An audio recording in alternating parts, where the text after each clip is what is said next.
Now for China, we have one of my favorite Chinese speakers, and you'll actually understand why soon. Professor Li Xiaoyun, he's a good friend and colleague.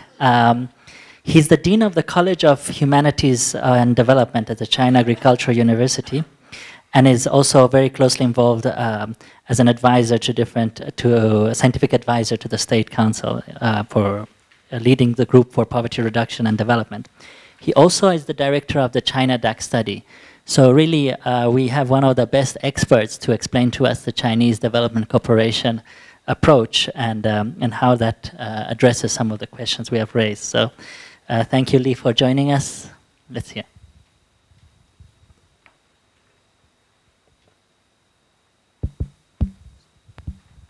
Thank you very much. It's really my great pleasure to be here and with friends, colleagues here.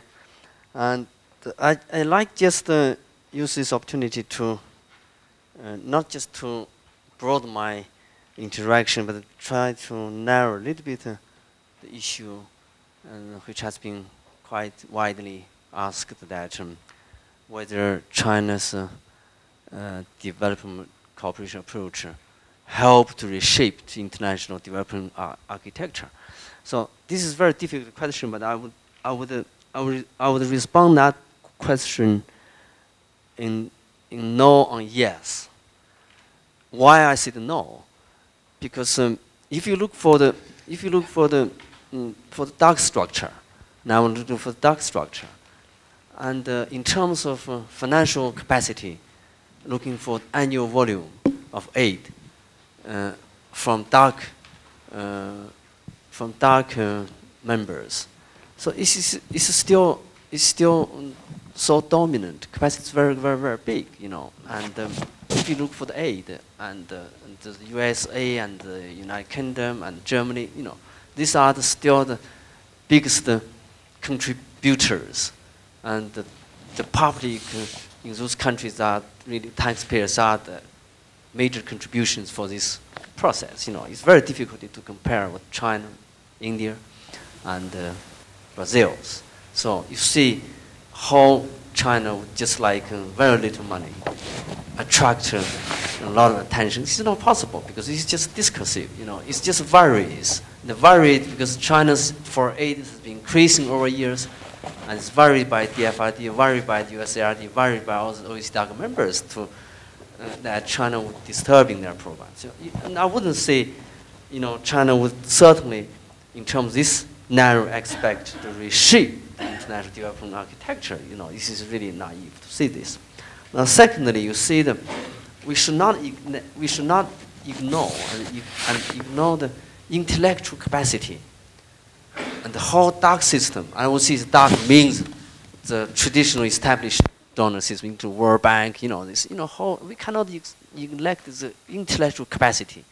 They have actually dominant the whole international development arena, and produce the concept. This constantly produce the concept to control our intellectual capacity, like participation, gender, you know, mutual accountability. All this, you know, they constantly produce this kind of intellectual concept, and to hegemony, to come to kind of hegemony. So for the people like me, I'm very outspeaking, sometimes criticized, but I have to subject to this. You know, I don't have other kind of alternative concept, to be very frank. And I would ask any people coming from India, from Brazil, from any country, can we have anything like kind of conceptual things? We would say no. So from that perspective, I would say, well, you know, this kind of established traditional concept of international development is still very strong, and disregarding kind of waving, like Alex waving hairs, you know, waving, but still, you know, and you can't see its decline, and I can't see that one, you know. And thirdly, you see the established system has formulated, has been developed into our, and I have always tried to joke, the industry, with a long chain of industry, from producing concept until sending, consulting, you know, providing the social engineering work. You know, this is very, very strong system, which for China, I don't see Chinese has such a system to deal with this system. This is very difficult. So from that perspective, I would say,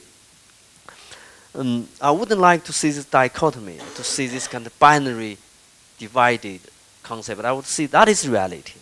Okay, and that is, I would say no. China would not able to reshape. It's too weak. So we're emerging, but not emerging whatever way, but China is still not in that position to control, to influence things. But the Chinese becoming the actor, becoming the influential actor, something that's not really in that position. And secondly, no, yes, I would say yes, in the sense of what China would help reshape. Not China would not reshape, but China would help reshape. That's different than what China will reshape system, but China help this joint venture process to reshape development cooperation structure. I said yes. Why? And you see,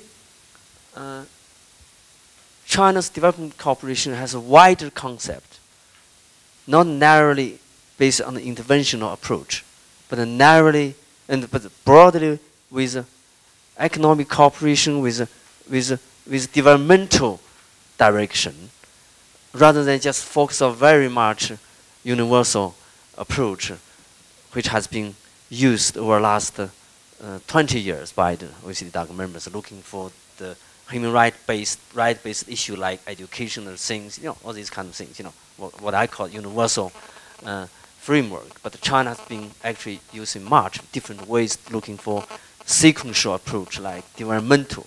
When our great leader Deng Xiaoping said developmental is first, means money is first. If you have no money, no education, no health, so don't talk about health, education, first talk about money. Very simple. So this is the simplicity of developmental framework, actually inherit from some kind of East Asia model, very similar to our neighbor friends Japan and Korea, looking for further Singapore and Malaysia. All these East Asia are looking for currently Vietnam, Thailand. You see the East Asia and the Southeast Asia idea, the concept and the mentality, and from that perspective, I would say this is very much complementary to this right-based universal approach. And I would say firmly, look at the case in the African situation. And China has increasingly invested in African from developmental finance and from the aid programs in many, many countries. If you do for Tanzania, which country I've been working over the last few years, if you see many countries, and even South Africa, you see. But China is very weak. China is very weak looking for those soft issues. Soft issues means how you interact with the government and how to interact with the local NGOs, particularly NGOs, grassroots levels. China is very weak. We're dealing with sovereignty state, as you mentioned, very similar as Brazil. So we can't deal with NGOs. We have no capacity to reach million NGOs in Africa. We can't do it. We have no capacity. We have no organization, institutional capacity. And we have to deal with state leaders. So we assume the state leaders is elected, is legitimate, and we're dealing with the legitimacy, which you end up being over the last 20 years in African countries, transforming from this kind of transforming into this elected and democratic state. So we're dealing with state, and that's something which what DAC members would doing quite differently. So this the complementarity would help us to reshape what I call international development arena. Because the current system, OECD DAC system, that's too complicated, and the peer review process too complicated, too cost, and for aid system is too cost, and the real aid reach to the poor people, to the so-called recipients, very little money, and a large amount of money spent on expert and concept producing, conference, training, all these things, and you can't see developmental investment much in African countries. And African leaders always say, look, we need a road, we need water, we need food, we need all those things, And of course, training is important, gender is important, but we need those first.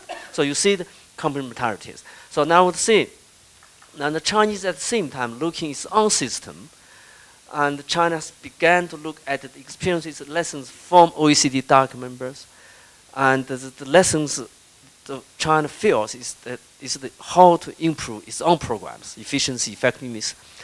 Again, and I would say lastly, and I would say that how China's development, international development cooperation carries Chinese its own experience, development experiences. So that is really a challenge, and you can't say much, but you could.